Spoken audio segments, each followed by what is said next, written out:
story of Alif Laila is a popular folk tale of Arab country, which has been heard and read all over the world for centuries.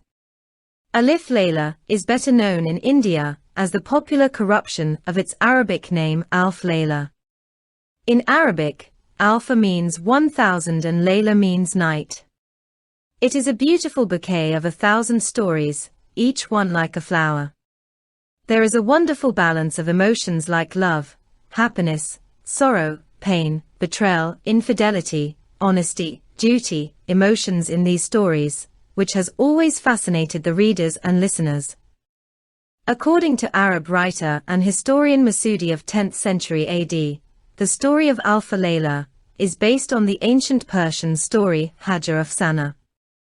Many stories of Alf Laila like The Fisherman and the Genie, Kamrazama, and Badora, etc. stories are directly taken from Hajar Afsana as it is.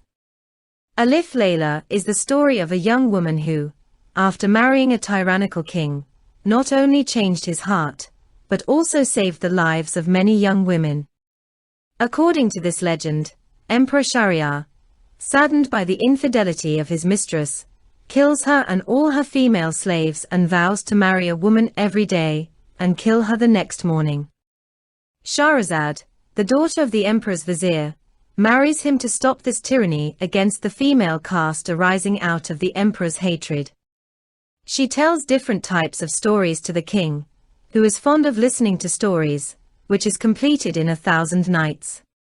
Eager to hear the full story, the king is unable to kill his bride and falls in love with his wife.